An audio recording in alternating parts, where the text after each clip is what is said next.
All right. Hi, everybody. We're here. We're live. We are live.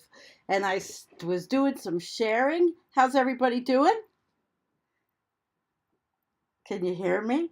You can hear me? You all look good. I like your backgrounds. What's going on? Okay, I did the work here. Now I shared. Should I share one more time? One more place. Okay. So, welcome to the state of the planet. And Jennifer Hynes, I'll put your name up by you. And Antonio Reid, I will put your name, unlike in school, I'm going to put your name by you. And Nicholas Humphrey, I'm putting your name by you. I'll probably have to end up moving them. Guys, we're just a little, the internet's been kind of strange for all of us. We don't exactly know what it is, but it was weird for me, and then it slowed me down. So I'm glad you're all joining us. I just shared a bunch of stuff. So what's going on? Everybody's so quiet. Okay, guys, what's going on? Yeah. Yeah, pick your choice. Hey, it's good to see everybody. CB's here and Torstein's here, Kim's here. So good. That video that we just put up, that was just an easy thing to throw up so we could share this out and do what we need to do. So welcome. Tonight I thought, guys, we have articles, but I know Antonio was like really wanting to talk about the was it the dam, the dam issue in Michigan and the nuclear power plant? Yeah, that one. Why don't you cover it? Yeah,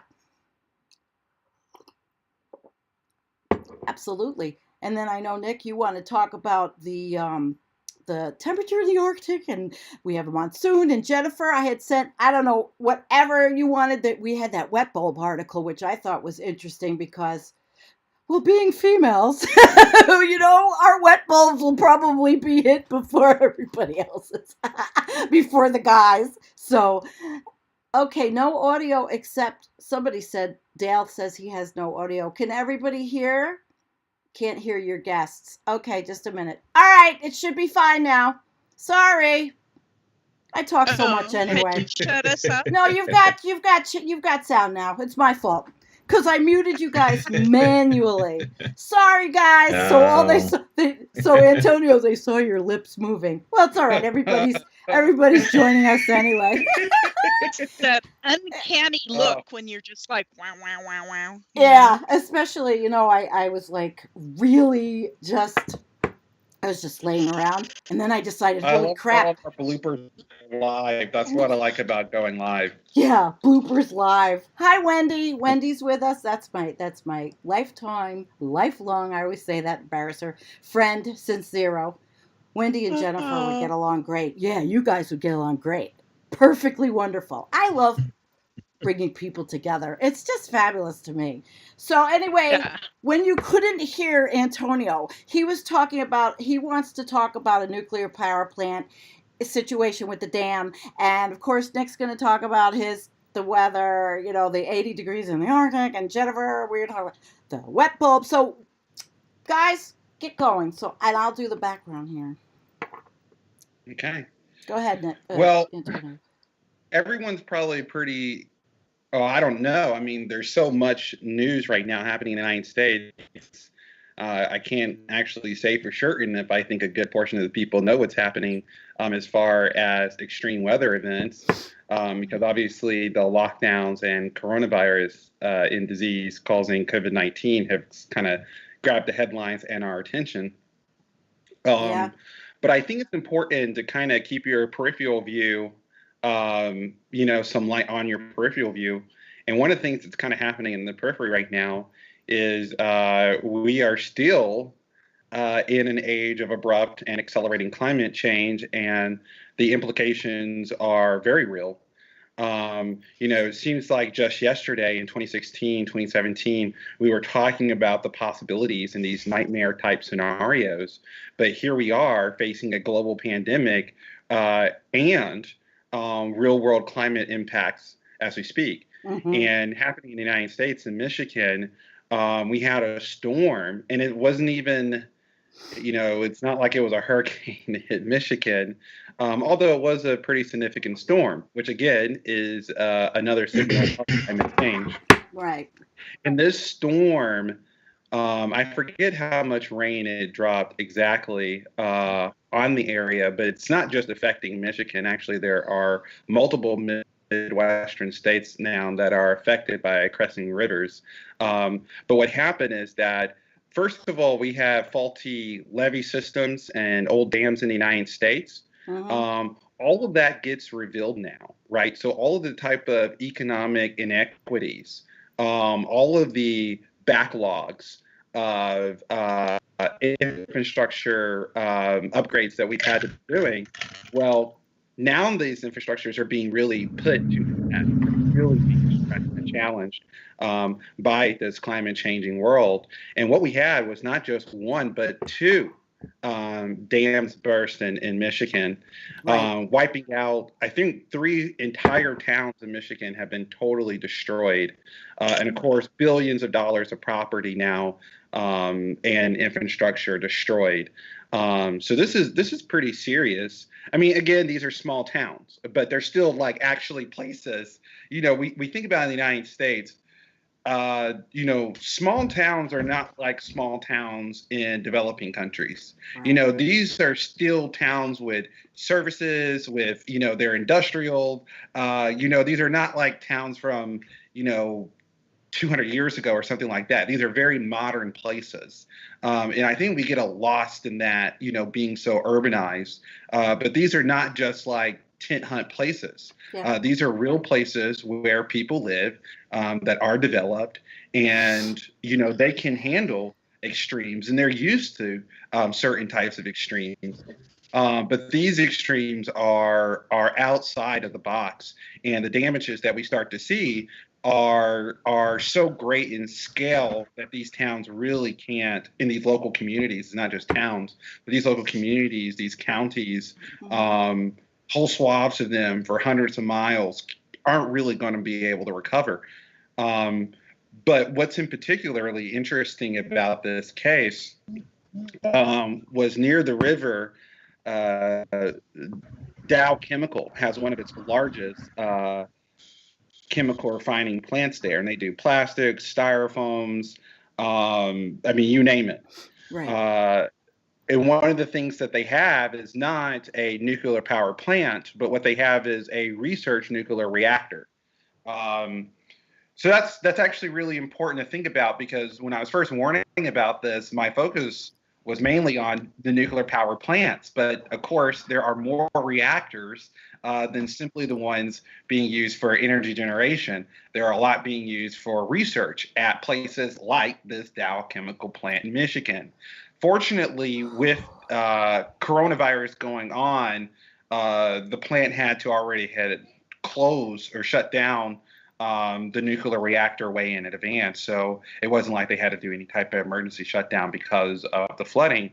Although Dow did report, and here's what the executive said, quote unquote, the floodwaters are commingling with their toxic waste storage sites. But there was no damage due to the actual facility housing the reactor, so there's some good news there. However, they did have to file a unusual event with the NRC, the Nuclear Regulatory Commission here in the United States. But this is early on, there are much worse storms to come. And this is just showing a little preview of that. We are going to have to be dealing with multiple crises at the same time. We're going to have to be dealing with managing a pandemic, where another issue that came up here with the flooding is a lot of the people whose homes have been destroyed, where do they go? Well, normally they go to convocation centers and schools and things like that, and they still are. But guess what's going on as well? COVID-19. So places of relief might actually turn into places of death. That's still yet to be seen. Because a lot of this is still very much unfolding right now as we speak. So that's why I wanted to talk about this, because I think it was just one of those stories, not in India, a place that's hard for Americans to think about, but right in the center of our country, where we are very realistically dealing with now a Great Depression-like event with nearly 36 million Americans filing for unemployment. We have 100,000 Americans dead from a very contagious virus. And at the same time, we're taking on serious climate impacts. We are. Yeah, exactly. We are. Can I mention something? Did you know that the dams are private that burst in Michigan? I did not know that. Okay, they're private and they are owned. I don't have the article to pull up, but they're owned by, well, guess who? A right-wingy type of guy who absolutely refused. He was to fix them. He knew he had to fix them, his company, and he's been trying to sell and refused to fix them. Privatization doesn't work. It was funny because in the story that I read, I didn't read the part that they were, maybe that was on purpose, left out, privatized. Yeah. But the owners of the dams were told for multiple years in advance that they had to upgrade their system, not based on climate. A lot of municipalities still haven't factored in climate change when it comes to the licensure of public infrastructure. These dams could not meet the standard of their design basis. Okay. Mm-hmm. So that is decades ago when these dams were originally designed. And if it can't meet its design basis, then no way it's going to be able to meet a future, changing basis due to climate change. And we got that. That's what happened. And it's been quite unfortunate. But again, it shows another economic inequity, that these private companies have kind of failed to keep up with their stocks. And I don't mean stocks as in financial stocks, but I mean their actual product stocks. And here we are in a situation where who ultimately has to pay the price for that? Yeah. People. People. Excuse me. Yeah, and to go over the meteorology of the event a little bit, 6 to 8 inches of rain fell over that part of Michigan in a matter of 48 hours. So you had a you had a cyclone that completely, they call it a cutoff low. It completely cut off from the jet stream, so it just spins and spins and sits over the same place like a gyro, just meandering. And it's the same storm that brought flooding to parts of North Carolina, Kentucky. I think parts of South Carolina also had heavy rain and flooding from this cyclone, this upper level low that just sat over the same areas for days and days last week. And those kind of systems become more likely as a result of climate change because your westerly winds, your jet stream weakens, becomes more loopy. And not only do you get higher amplitude waves, but those waves break, right, so to speak, and you end up getting these spinning waves that just sit over the same place and dump rain and slowly move for day or sit in the same place for days on end. So you get 6 to 8 inches of rain in 48 hours. In one place destroys 2 dams. You get several inches of rain in a place many hundreds of miles away that dumps rain, causes mudslides, flash flooding. So those are the kind of events that you can expect to see increasingly in a climate change changed world, is systems that are slow moving and just pour rain all over a particular area, the same area, for a long period of time. Were these dams, Gene wanted to know, were they electric? Were they just dams to hold water and change the landscape are they electricity generating, and that's why they're privately owned? Does anybody know? I'm almost sure that the first dam was meant to is part of the utility infrastructure, in the sense that is energy generating. Mm-hmm. I'm not sure about the second dam that burst or not. I think it was more of a levee than a dam. So I don't think the second one was involved in actual energy infrastructure. Mm-hmm. Well, loopy jet streams is causing abrupt climate change events and flooding events and heat events all over the world. And while all that is happening in Michigan, up in the Arctic, it's been like 80 degrees. There's like a big ball of hot air that's lodged firmly over the Arctic. And that's because the jet stream has gone so far north and it's just kind of like stuck up there, all over on the Russian side over in Siberia and all along the Arctic coast there. It's really hot. And that kind of pegs the jet stream, and everything sort of stalls and it's sort of loopy, and you just end up getting these abrupt climate change events that sort of grind over and over and over, and they're worse because they don't have to go. They're just sitting there. I'm losing graphics of you guys, but I'm sure it'll pop back up. So just keep talking. We can hear you. It's the internet. It's Skype. Sorry, it happens. So if everybody sorry, I can't do anything about it. They throttled me and whatever. Okay. Jennifer, the one thing I wanted to say about that is a lot of the so-called heat waves that hit the high Arctic are called and then permanently hit places like Siberia and Canada are called cyclonic heat waves. And they're not new to our climate system. What's happened now is that the cyclonic heat waves, if you think about weather is a manifestation of energy distribution on Earth through the atmosphere. Mm-hmm. So what happens is that as we've now destabilized the natural flow of energy distribution on the planet, what happens is heat and cold ends up getting locked up in different places, right? So here in the United States, at the same time, people just don't that.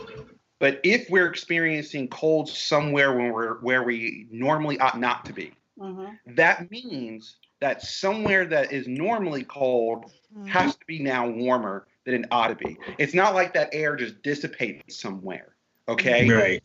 So, you mean like it went from And winter to summer here in like 2 days? and that's why we've been getting such incredible winters here in America. You know, it's been this diving jet stream that has brought Arctic air into places and further south than usual. You know, I've noticed a persistent pattern towards colder conditions, either in the winter or the part of the spring in like the Hudson Bay region or parts of the eastern third of the U.S. where it's just persistent cooler than normal conditions. Not necessarily be the case in the southeast. Southeast seems to has lately been getting very hot down there, Florida, Texas, areas closer to the Gulf Coast. But I've noticed there's been persistent pattern to get cold waves in the Northeast and in Hudson Bay region of Canada, and then you get all of this heat blasting into Siberia, central Siberia, eastern Siberia, and the Arctic. You did have a weird. It's funny. We call it weird because it hasn't been happening very much. Where it was actually near normal temperatures in the Arctic for a time a month or two ago, where the colder air actually did what it was you expected to do, was just stay locked up in the Arctic. Mm-hmm. But you paid for it by having it very, very warm, abnormally warm all around the northern hemisphere outside the Arctic. So you don't get to escape global warming. It's going to happen somewhere. But now we're back to this pattern of a very wild jet stream pattern where you're getting all of this heat pouring into the Arctic yet again. Low sea ice extents again, as the melt has commenced since the end of March, and the pattern we expect to see, unfortunately, with abrupt climate change. So normal, as it used to be 30, 40, 50 years ago, is now abnormal. You see it, and it's like, oh, I'm not expecting to see colder than normal conditions over the Arctic Ocean. Right. Yeah. But all of this, like, weather wilding has the effect of causing isolated hyper events that may trigger phase changes, right? So models are just simply not, I don't even know, like, thinking about this, I don't even know how models would be able to really capture the fact that, one day out of the year, or maybe a few days out of the year, the temperature in the Arctic is 40 degrees warmer than usual, and that super accelerates the permafrost in that area that causes some type of abrupt change, right? Yeah, it wouldn't. It just wouldn't.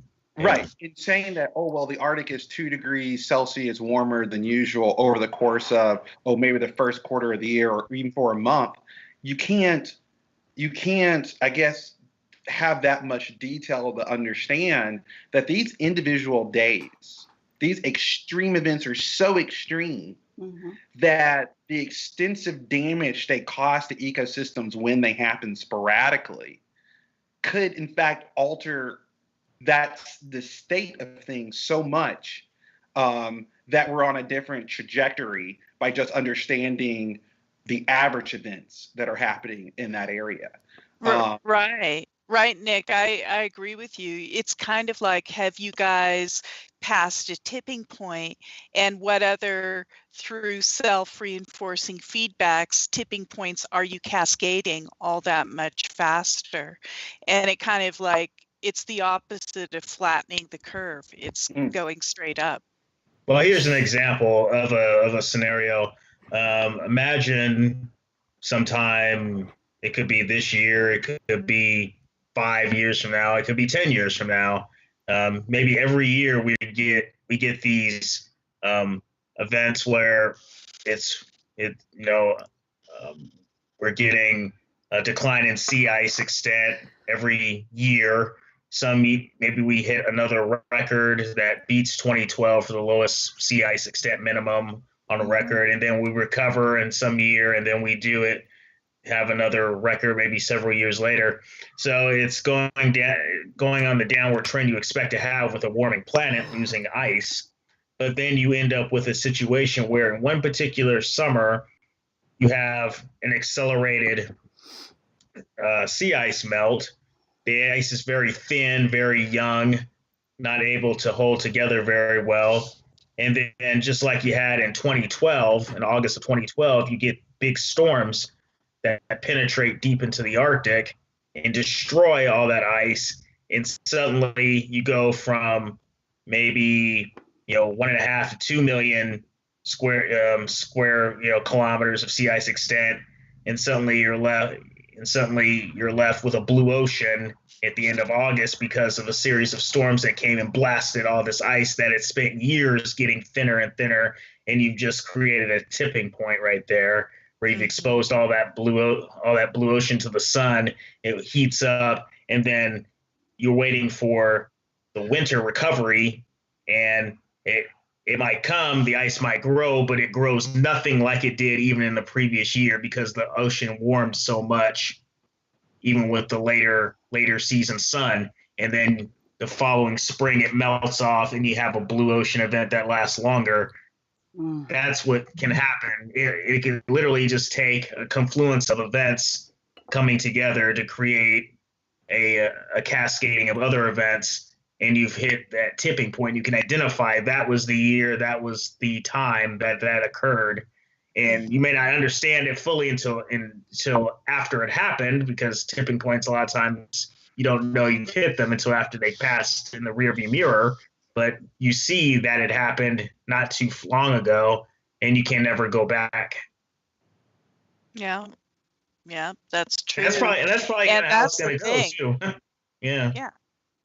That's the thing. Like, people say, well, just fix it with technology. You can't. It's too big. You can't refreeze the Arctic when the Arctic Ocean has gotten above freezing and there's no ice in it, and it just keeps getting warmer. Wait a minute, even with mirrors, like Jamin said? Jamin Shively, weren't they going to put mirrors in there? I mean, I'm not laughing at them. Everybody has to, so many people have ideas for solutions, and that's great. There was one comment, Matt Melson. Hi, Matt. Matt said, a vast current expanse between Africa and South America went silent. What does that mean? I don't know if he didn't explain the whole thing. I don't know what that means. I haven't heard anything. I don't know what I don't know what he Matt, give us a little more. One thing I will say that recently came across my attention is, since Dow is also a big producer of pesticides as well, something that came to my attention from Stop Fossil Fuels, and also just in my own personal life, is the lack of avian variety in our skies. I really would ask that everybody who can hear me, that on the next sunny day, go outside and look at the sky for however long you want and see how many flocks of birds you see. I have not seen, I first realized that I haven't seen a flock of birds in probably about a month. Okay. In our spring, we didn't have spring and summer already. I don't know what it is. I don't know what the season is. But whatever it is, it's high outside. We have. I've got a lot of birds here this year. And in fact, I just walked by a whole flock of, drove by a couple of days ago when I was out, a whole flock of geese that were in somebody's pond. And we've been noticing that we've had more birds than we used to have with robin redbreasts, and we weren't seeing them. So maybe they're all coming up here from North Carolina. Yeah. Well, I don't know. Well, maybe let me then challenge people, because, I am in North Carolina. So let me challenge people in the South, particularly in states, probably like Virginia, North Carolina, South Carolina, Georgia, Tennessee, if your skies have emptied out, because now there are still hummingbirds, songbirds, a lot of birds that don't flock. But particularly I've noticed along with butterflies as well. I don't think I've seen any monarch butterflies. I haven't seen any lightning bugs. No, we but I haven't haven't seen them in any years. flocks of birds in the sky. And it kind of startled me, so I actually looked into it, as I normally do when things startle me. Yeah. And the data was we are 30% down on our bird population from 1970. Now, why that's crucial is this. DDT was huge. That was when the DDT battles were going, and the bird population in the United States was crashing. Yep. 1970 was the year that many environmental groups had said that even the National Academies of Science warning that the U.S. bird population was at a critically dangerous low level. Today, we are 30% lower than the critically dangerous level of 1970, losing 3 billion more birds over North America. God. So I don't know if what I'm seeing is localized to this part of the South. I don't know if migration patterns, which of course they would. I mean, if the climate is rapidly changing, of course migration patterns would change. But that is something that's ongoing, that's happening, is that, I don't know if it's Rachel Carson's silent spring that's occurring, or if it's the climate, or it's probably both. It's probably both.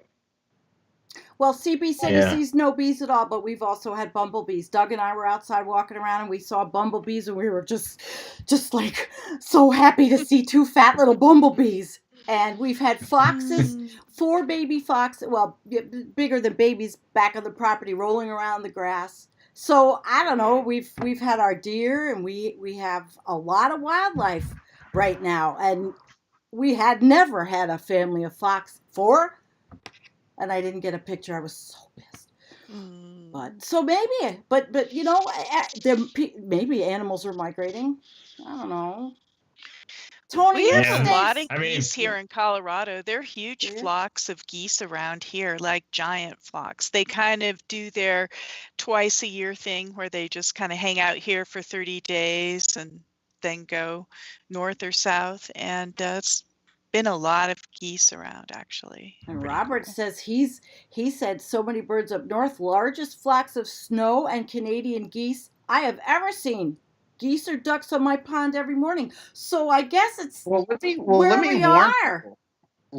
people of this. Okay. Because if we are actually in accelerated, because think about, first of all, the people who are saying they're seeing more animals than usual, more wildlife than usual. Right. Sandy's in New York. Yeah. 800 miles north of me. Right. And you're in Colorado. Your sea level is you're much higher above sea level. Yeah. So what you're saying is in places that are generally colder than where I am. Right. Are having more than usual.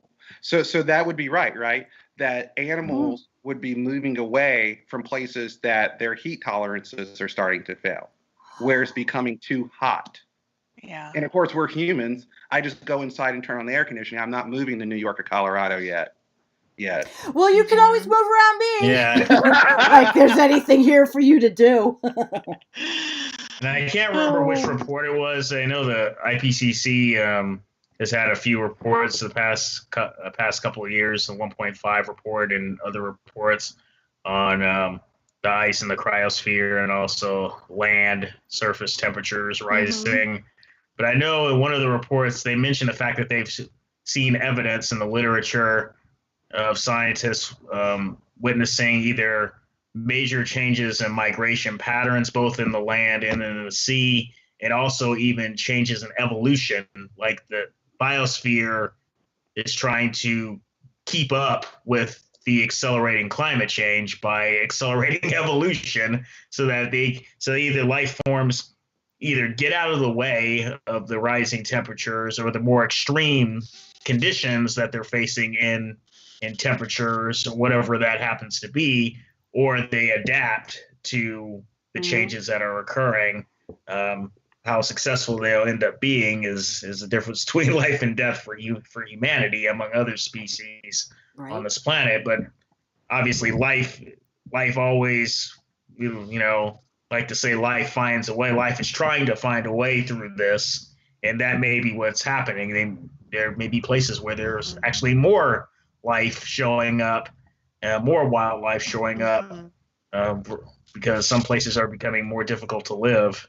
Right. And Colorado has been experiencing much the same climate as they've always had. Because we're kind of in that place where the jet stream creeps down those mountains and it usually hits us on the head, so we get that Arctic air quite often, and it makes the whole area like more temperate. We got it this year. And I don't think that idea is too foreign, because look at things that Steph Romanoff said, that we're going to be in a warmer world, humans huddling around the poles, so it shouldn't be so alien to us, this idea that the biosphere is on the move.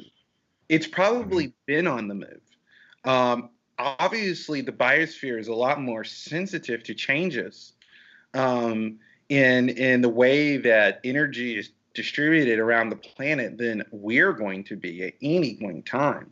We actually have to literally set up national academies of science to see the type of changes.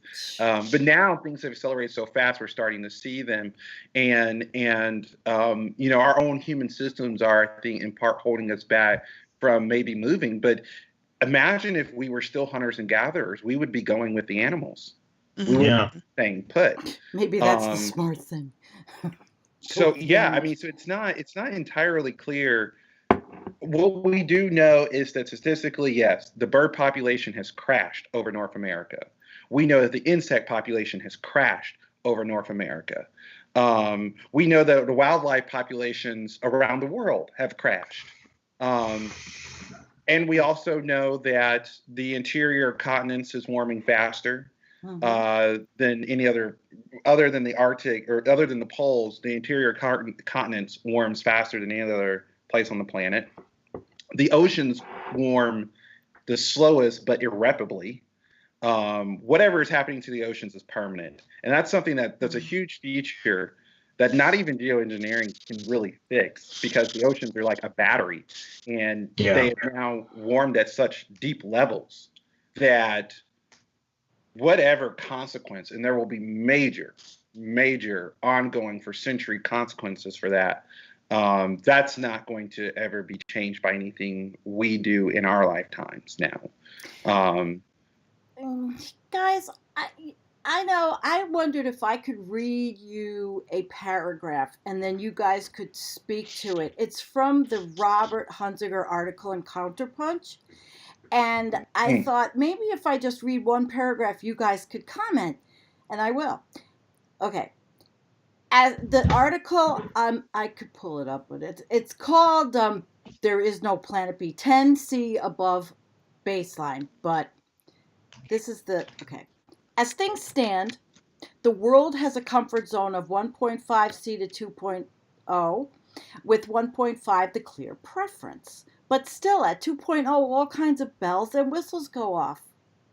Severe heat events increased by 2.6 times. The wet bulb temperature impact, the 2 times vertebrate species lost, just what we were talking about. 90% of coral reefs gone for good, et cetera, as the key ecosystems that support and originate life suffer. Keeping in mind, lest you forget, there's no planet B. So he asks, so what of 10C? He's talking about that's going to happen. Well, all right, guys. Talk about this, Nick and Jennifer.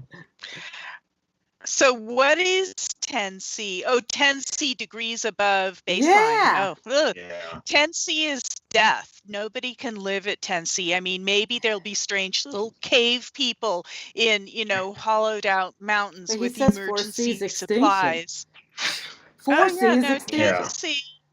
10C is life is finished. We're not even talking Permian mass extinction. We're talking, the grand finale, which it looks like we're just bound and determined to do. It's really sad.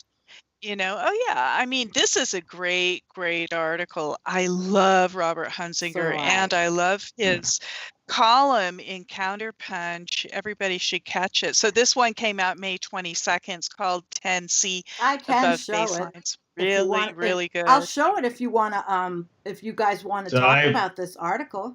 I've actually seen it was several years ago, maybe even 10 years ago. It's kind of amazing. A paper that was written on what the world would look like at 10 degrees of warming. Somebody actually modeled that. Oh my! And basically, I'd have to dig it out because I think I've written about it on my Patreon blog before, but like last year or 2 years ago. But basically, the wet bulb temperatures would be just unbearable through most of the major continents on Earth. I mean, there'll be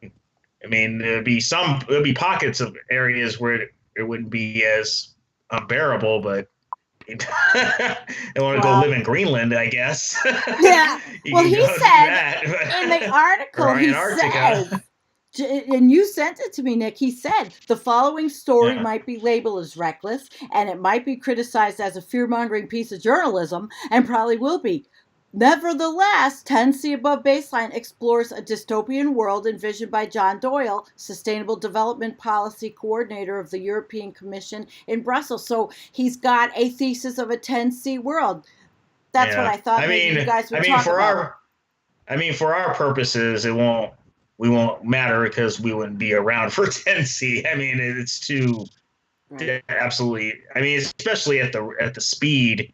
I mean, you can talk about 10C and 80 years, 50 years, 30. I mean, whatever. However, any of those lengths of time is way too fast for life to adapt. I mean, 4C is devastating to the planet at such speeds because I mean, you're talking about rates of change, not just average change, but again, and Antonio likes to bring this up a lot because it's important. Yeah. The extremes, the extreme between heat and cold, drought and flood.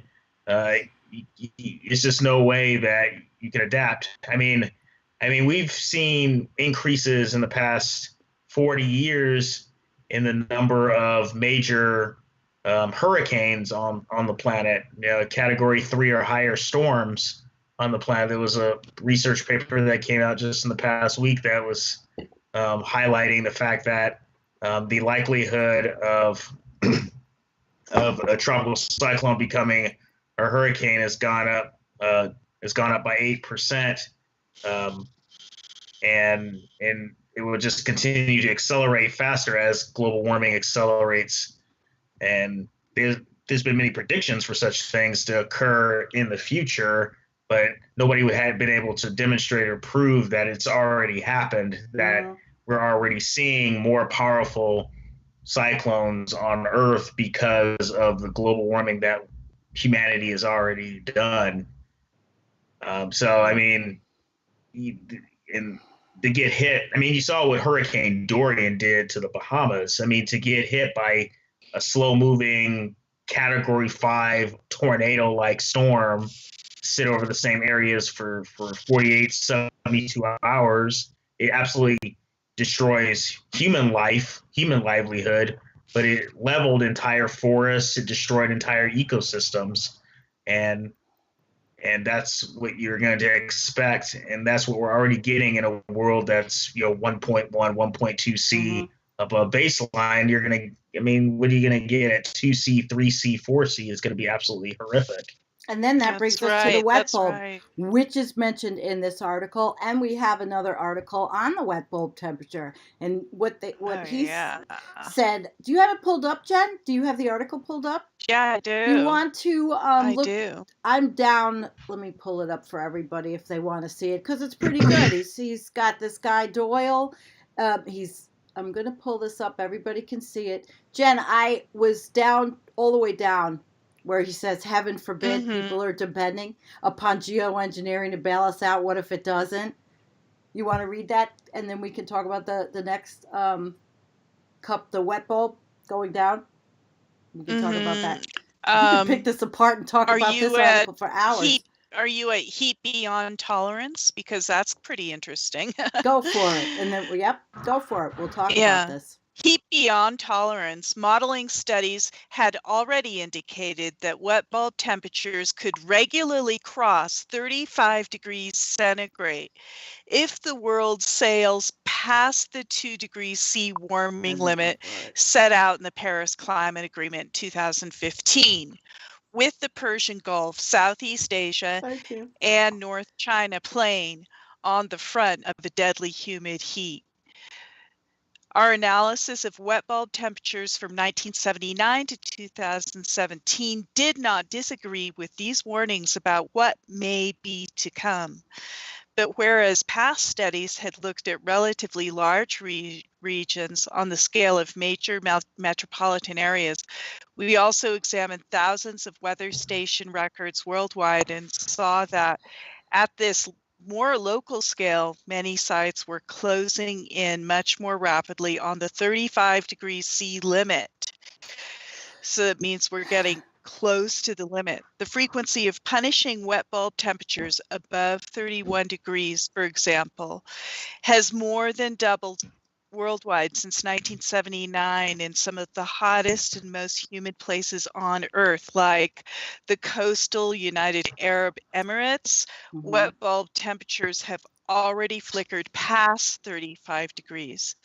The climate envelope pushing into territory where our physiology cannot follow.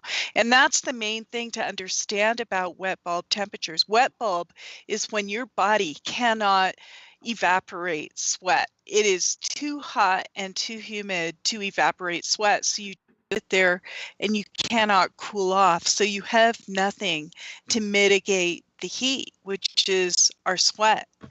And the only thing you can do if there's a wet bulb temperature is go inside to your air-conditioned house, because swamp coolers won't work. You know, a lot of us in dry regions, me included, have swamp coolers and they work great, you know.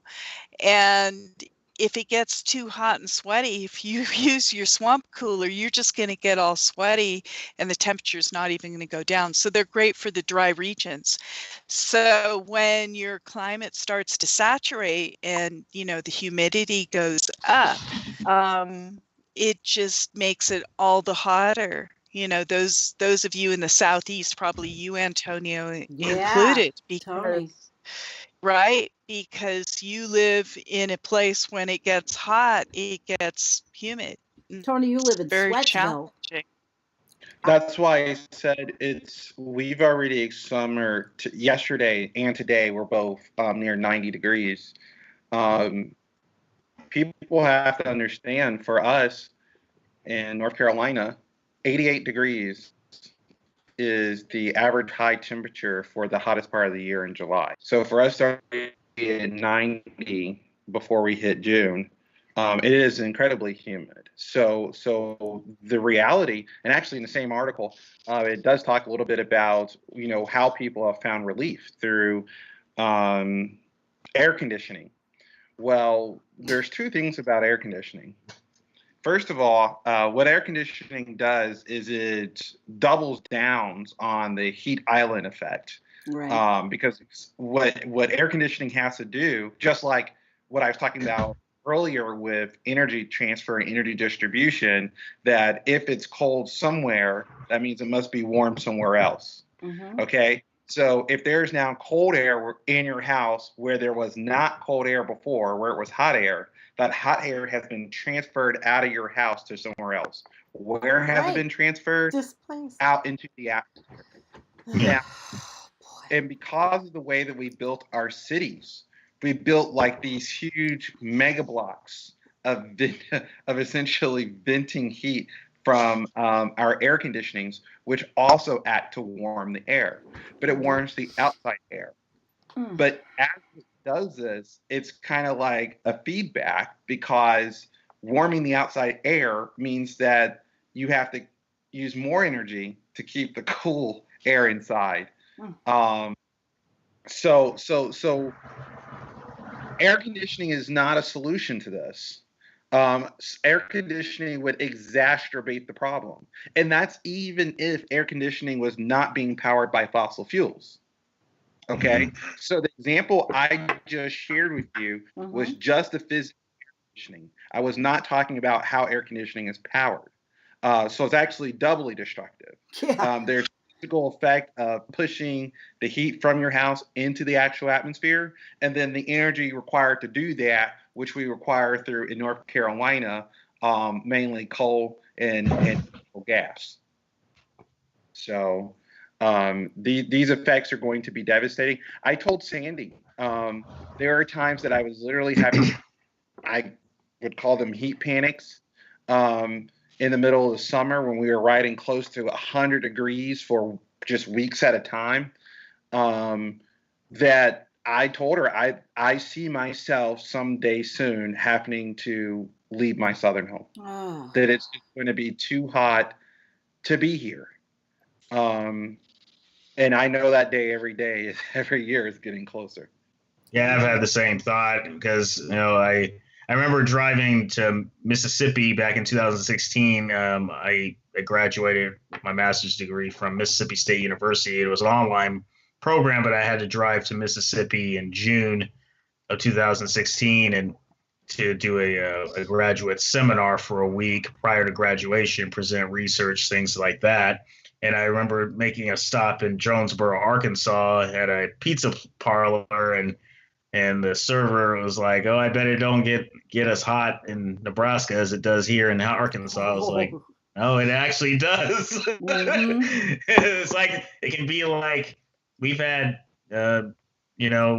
dew point temperatures, which is a measure of moisture in the atmosphere, of like 79, 80 degrees in Lincoln before. I mean, it can feel like the Gulf of Mexico is down the street here in the middle of the corn world, and so I've had the same vision that at some point, I don't know if it's going to be in the 2020s or what, but it may get too hot in the summer to be here anymore.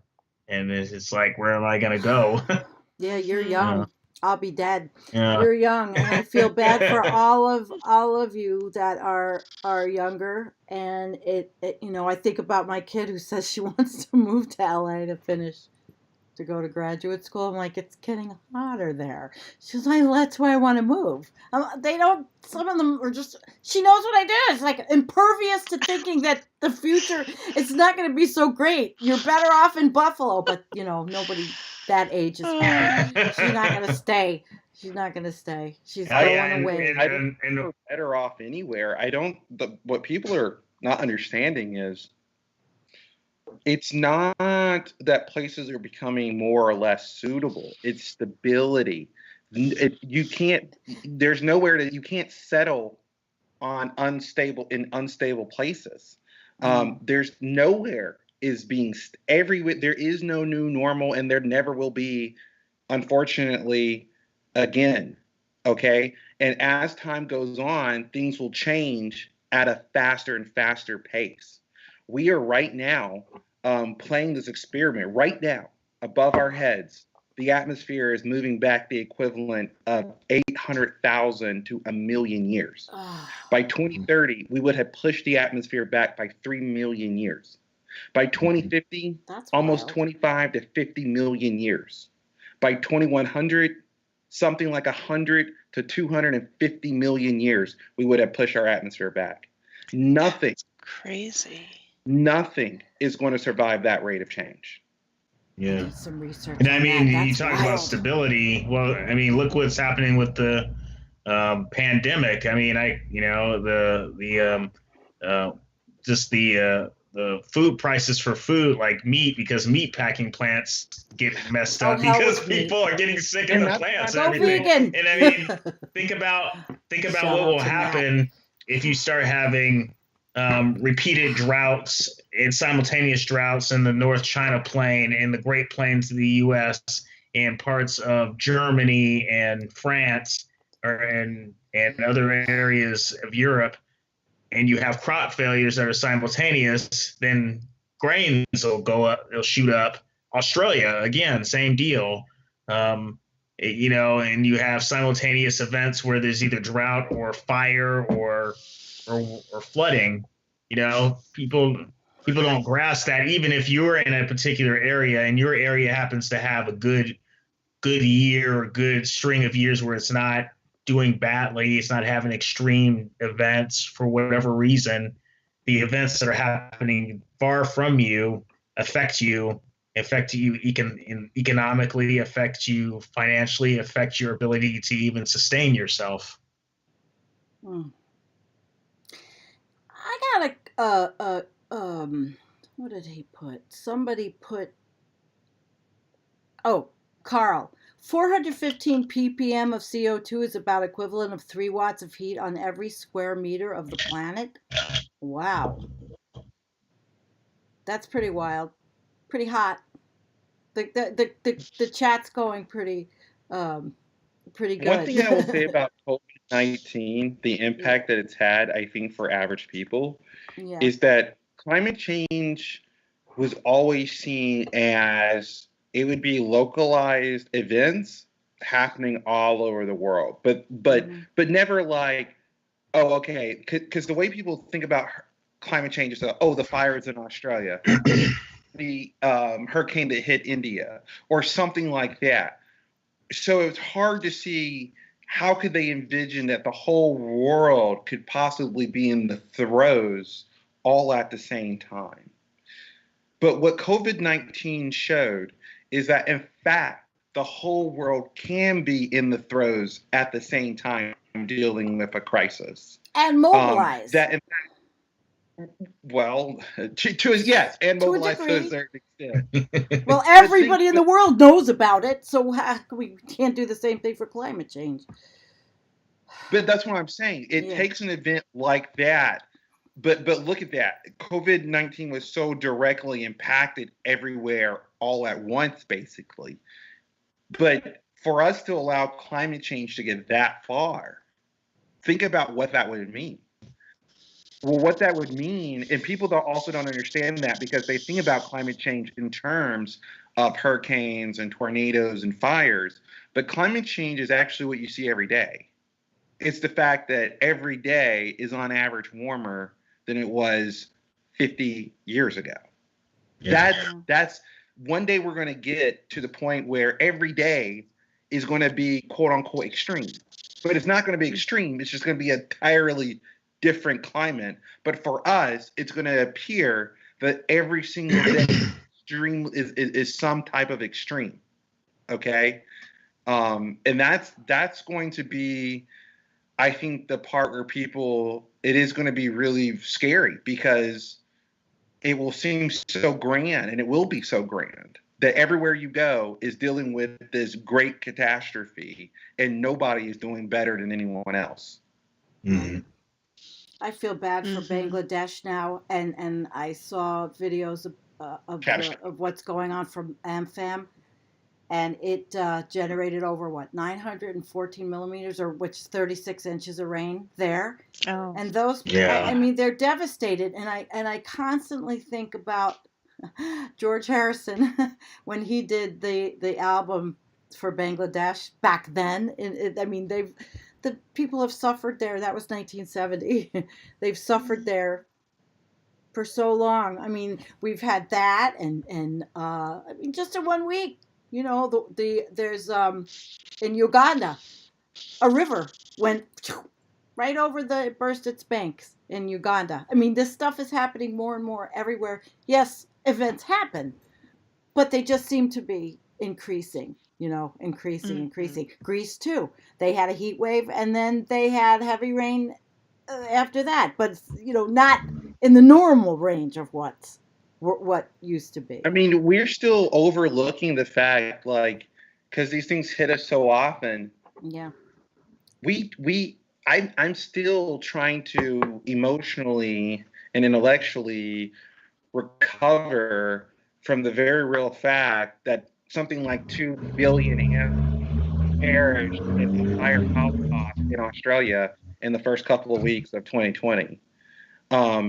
You can't really comprehend what something like that means. it's so beyond what a normal climate, a normal ecosystem, a normal environment. If there was no humans, if there was no ongoing crisis, it would take Australia thousands of years to recover from a blow like that. And of course, there will be next year, I'm sure, will be worse. The thing about these events being so great and magnificent in scope, and there's no time to recover in between them, right? So, the Bahamas, are they going to recover? No. Has Puerto Rico recovered? No. Societies will never go back to that's another conversation we have to start having, is that some people who are impacted have entered a type of pre-apocalypse state where life essentially will never go back to normal for them. There was the post-disaster life, or pre-disaster life, and now there's a post-disaster life for them that doesn't turn back to normal as it used to. Well, I know that our friend in the chat, Jarne, I know I say it wrong, but she said, where are the people from Bangladesh going to go? They're not going anywhere. There's nowhere for anybody really to run. Right. I mean, no matter what, we're just saying it because we're Americans, like we could just go, but we can't, and they can't. And it's just, we're going to, what is it? Shelter in place. Yeah. I had sort of an experience when I traveled for the American Meteorological Society conference in 2012 to New Orleans. And obviously New Orleans was hit by Hurricane Katrina in 2005. And the conference was in the same convention center where a lot of death and misery had occurred. There was a Superdome, and then there was the convention center. Right. And I remember just walking around downtown New Orleans, and it was just so quiet. And I was like, how can this city be so quiet? Where are all the people? Well, all the people migrated away. That was a catastrophe of biblical proportions, and it caused an entire population of people that couldn't afford to rebuild to simply become refugees in other places, from Houston to other areas of the country, and they never went back. And I drive back to the international airport, and you see the water line of the Katrina flooding. And this was sort of, to me, like a sign of the future. You're going to see a lot of disasters where there's going to be tragedy, death, destruction, and some people choose to stay, or they can afford to stay because they happen to have the socioeconomic ability to stay. And in this country, some of that is divided based on race and other factors.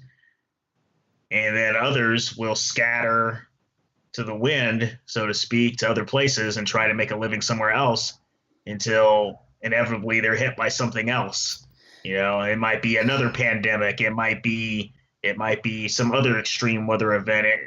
Climate change is multifaceted and can cause a lot of destructive things that all have to deal with the lack of stability. Yeah. What humans are going to go back to is, if whatever humans make it will be migratory again. It'll go full circle if they make it. But I mean, you look at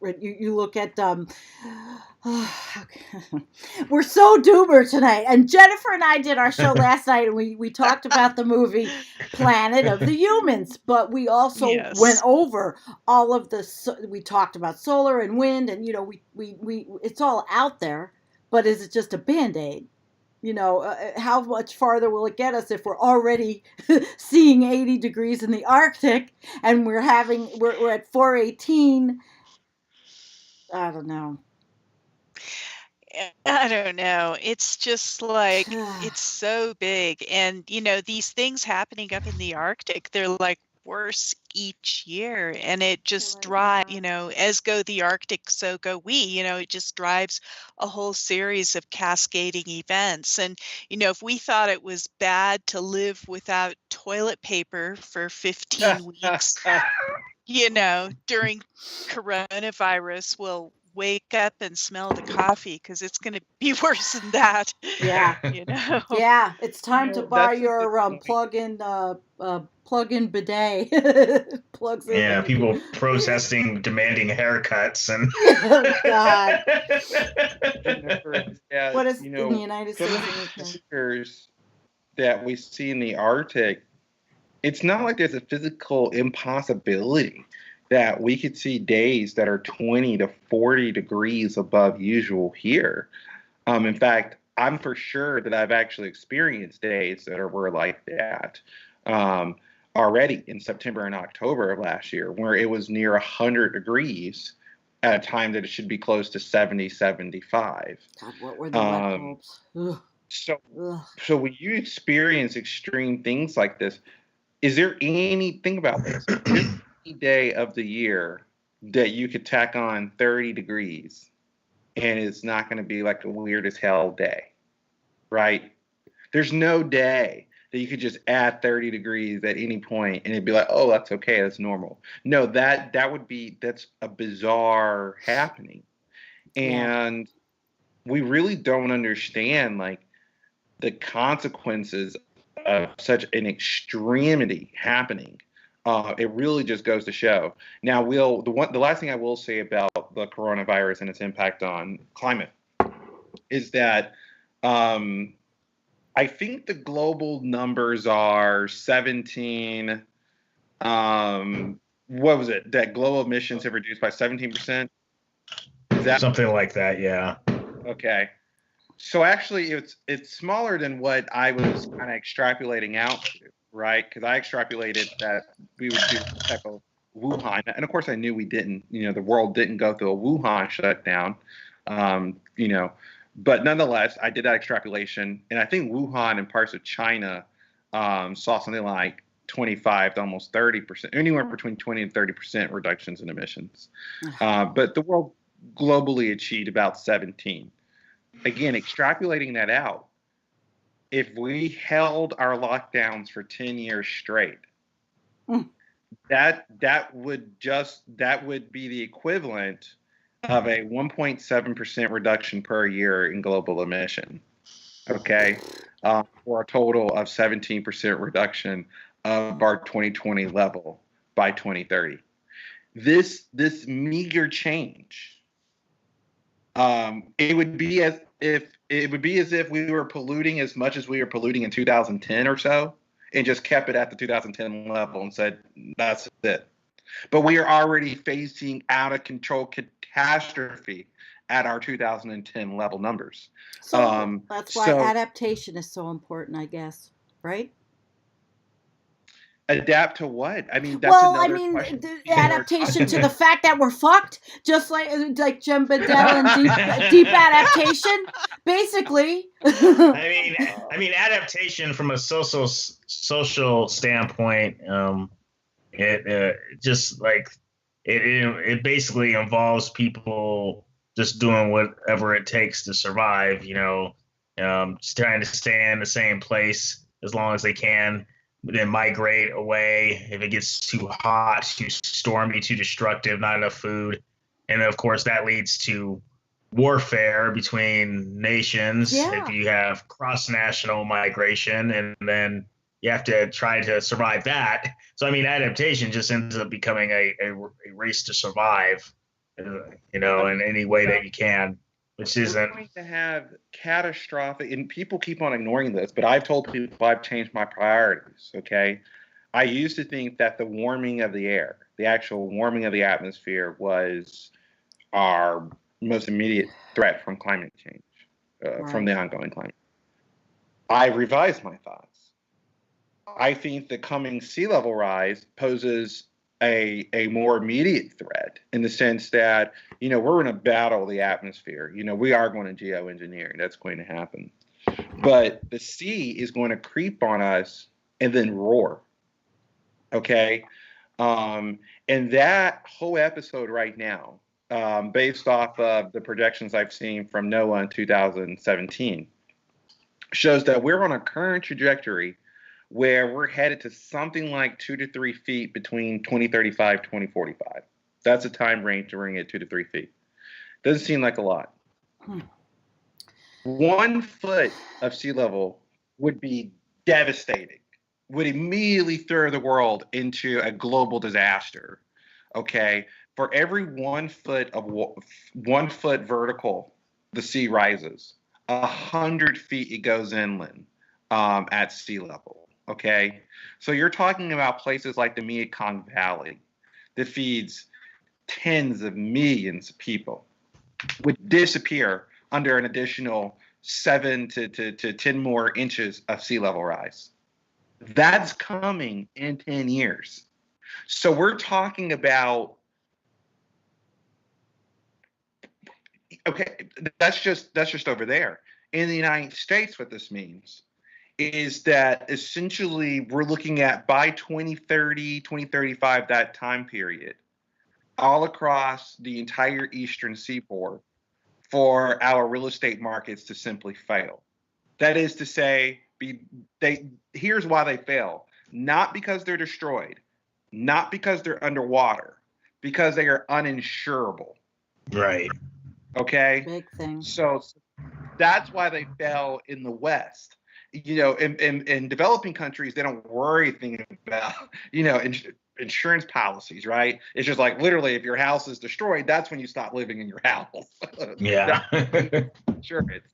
But here we have things like home equity and value, right? And for many Americans, I think the vast majority of Americans, like 90% of Americans, the way they have their wealth is in their home. So think about that. That's all I have is a house, place to live, shelter. I'm lucky. Yeah. That's what I got. And the last thing I'll say is pounding on Nick's point. It's not just that we're going to have conflict with people trying to move into our country. There will not only be schisms among countries, but schisms within. Oh yeah. Well, we're seeing that. We're seeing that. Well, Bio had said I put the comment up. Let me find it. He said, if Antonio's right, it's already game over anyway. So let's just hope he's wrong and we break the free energy code. Well, there's that whole energy discussion. It's a fascinating discussion, I think.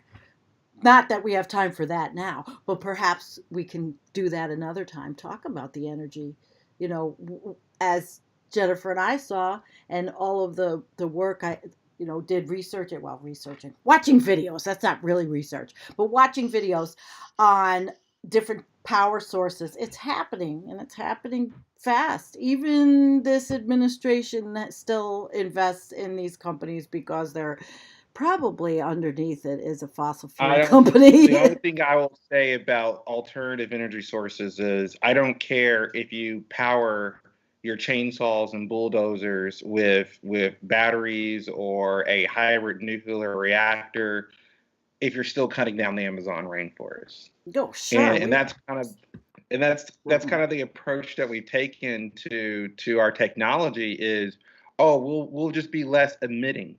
Well, our emissions are just one part of what we do. That's the least of what we do. That's literally the least of what we do is our emissions. Our emissions are literally the byproduct of our activities. And so the big scoop now is we're going to clean up the least we can. We'll make sure that the emissions that come out when we're slicing down the Amazon rainforest and bulldozing ancient species to death, we'll make sure we're doing it on battery power. Right. I mean, abrupt climate change is just a symptom of ecosystem destruction.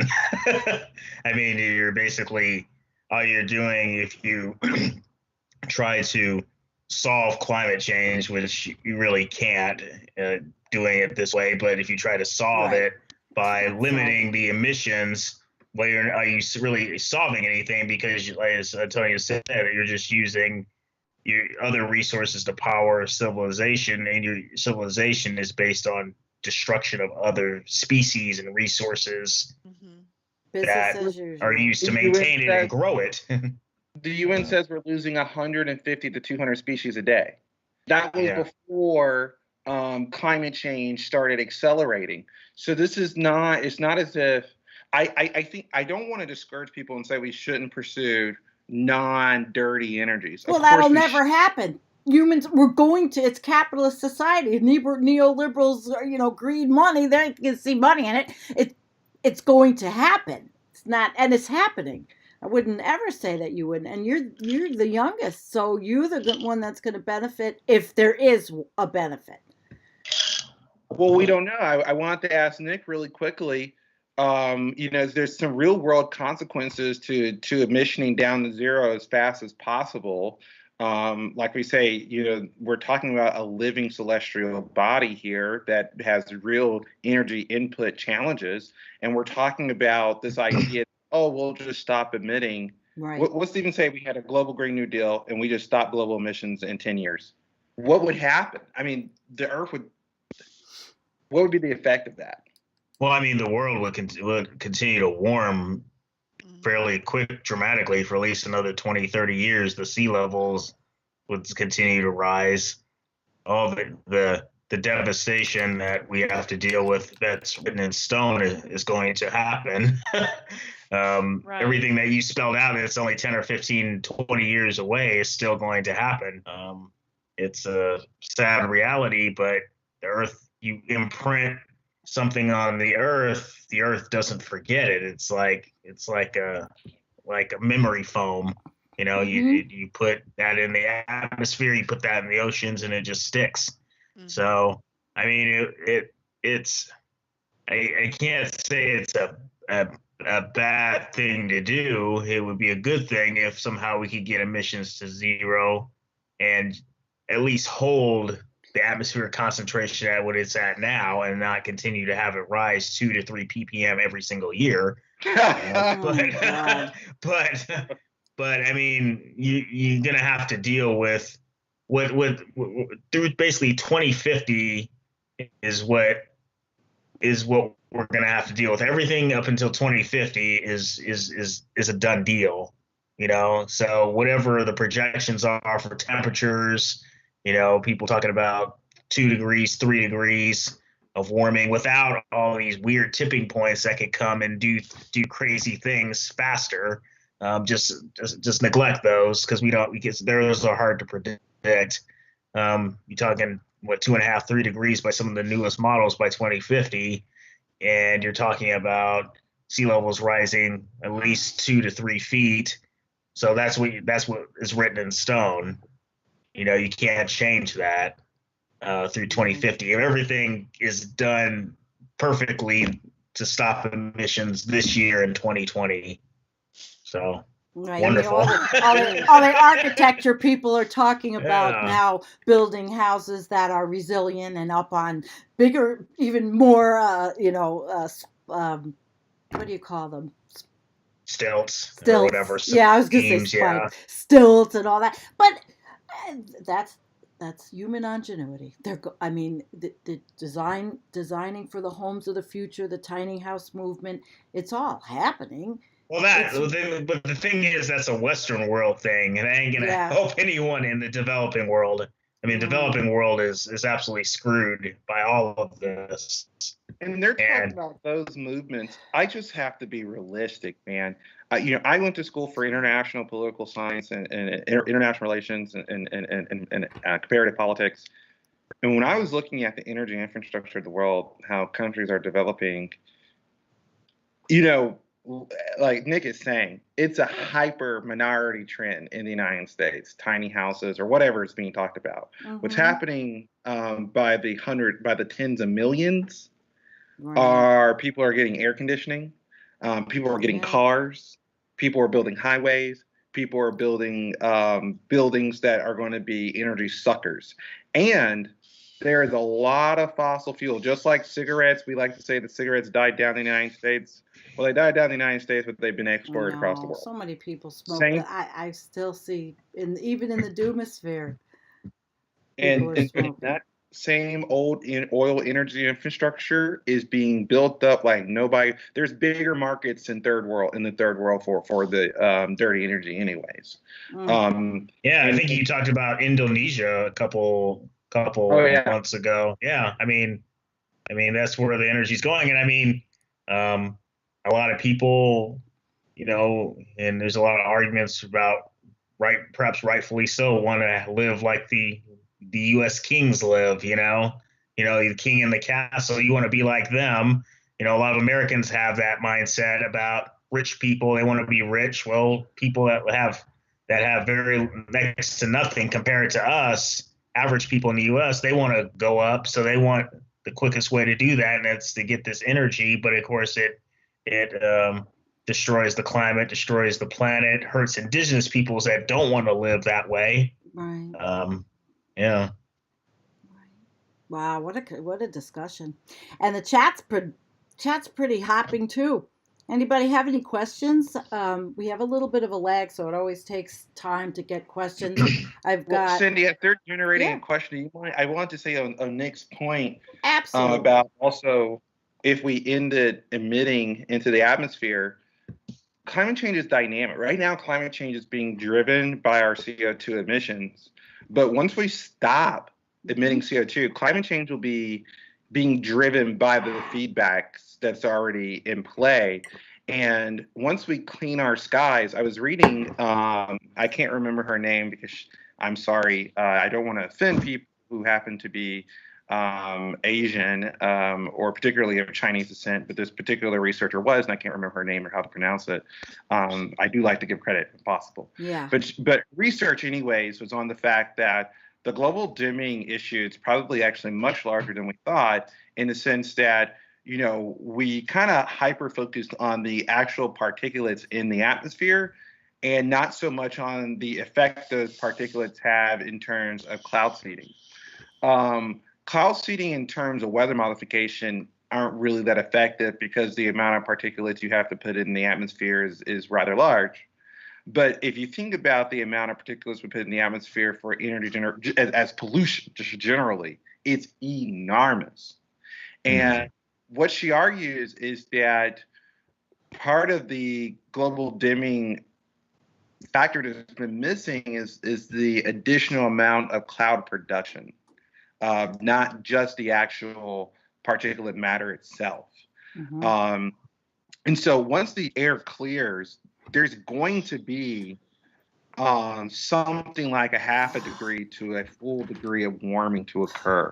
And that will be almost simultaneous, okay? And to give you any insights to that, and I'll be really quick so if we got those questions, 1 degrees is or let's say a half a degrees is about the total amount of warming that occurred from 1880 to 1960. Okay, and that would occur almost immediately in the absence of our global dimming within a couple of months up to a year, because the cloud effect will have to fall out too. Wow. And that would drive our climate on our emissions. Yeah, and the climate models don't have a lot of trouble taking into account cloud physics just because of the resolution of the model. It can't get to that scale to look at individual cloud climatology and how clouds would actually change. Because a lot of these scientists, they know that as you reduce emissions, you reduce particulates, and there's some effect of that, some understanding of that, but the models don't do very well with cloud physics. So they, as you said, them and other researchers are starting to find that if you lose the particulates, you lose a lot of the clouds, and you get a huge brightening. Anthony Davis is with us, and he is just a plethora of information. He was talking about how we should, for now, have make black top illegal. It has to be white top, the asphalt, if we're going to use, or whatever we're going to use, and shingles that are reflective. There's a lot of things, I guess, but who has money for it? I'm going to need a roof, and it's not like I'm going to be able to say, well, I need this really nice roof that reflects, but that's a problem. I would love to have technology, but technology is not going to be. The government would have to pay for these programs. Yeah, they have to. Yeah, it would have to be government subsidized programs. There'd be no way And that's been the market lie as well with individual choice. Okay, most people don't have the money to go green. I mean, these are huge. I mean, you have to be solidly middle class to go green. Okay, Yeah. It's true. working class people Hi, are not Devin. going to have any discretionary income for solar panels or green cars or Tesla roofs or anything like that. Well, I mean, and people got to understand the reason. Like I use fossil fuels. I talk about how fossil fuels destroy everything, and I use fossil fuels. Well, guess what? Fossil fuels What are other subsidized choice right now? And we don't have choices on things. I mean, we don't have choices. So there's my option right there. What's cheap? I get that. If you want people to be able to afford these alternative energies, governments have to support them, but governments are in bed with fossil fuels. All they get is fossil fuel money every election cycle. Yeah. All right. Well, listen, guys, we've been on for an hour and 25 minutes. That's well, the video at the beginning, but we have a great. One person did ask about the Thwaites Glacier. Any information on that? Well, I know that that's undergoing quite a bit of melt, and a lot of the problem is we have warmed the ocean so much. A lot of this melt is happening from underneath. So it's melting from the top and it's also melting from underneath. And the whole thing is speeding up. And as that thing it's about the size of Great Britain. It's a huge, giant glacier, and that thing has about 10 feet of sea level rise wrapped up in it in its entirety. If that thing gives way and the plug, which is, that entire, glacier melted bit, the ice shelves and stuff, if those give way and that thing starts accelerating, sea level rise from that will really take off. Plus, it'll cause another really huge ball of cold water in that region of Antarctica as well. Oh, boy. Next question. BOE this year? No, I doubt it. No, I doubt it as well. I think it's, like I said, I think it's a years long process. And I think most of if you look at linear trends, which obviously there's a point when it's not going to be so linear, I would assume the late 2020s, early 2030s. But again, like I said earlier, you could have take 1 year and a series of events that just come together just right. You get this incredibly dramatic blue ocean event that happens almost out of the blue, even though everyone thinks it's going to happen every single year because we know it's coming. It would be very dramatic compared to previous years, but that's unpredictable. I can't predict that. But just looking at what's happening this year, I would say no. Okay. Well, I think pretty good. We did pretty good, but it is time. I'm getting a little cool air in here. It's warm in my house. Again, it went from freezing to now I'm sweating, but whatever. That's to be expected. This was really good conversation, guys. Thank you everybody in the chat. It was really great to have you guys with us. We had a really good crowd on a Sunday night in the United States. It's Memorial Day tomorrow, and we like to remember our military that gave their life for not so great purposes a lot in this country. And I won't go into regime change, wars, and all the other corruption, but war is bad. War is bad. War is bad. And I do. My dad was in the Army, and luckily he missed Vietnam, though. So. Oh, your dad was lucky. My brother-in-law went, but he's here. I mean, he's still alive, but it was traumatic for him. But that's a whole other show. So we think of those people. My father was in World War II, so that's dating myself, But last words, guys?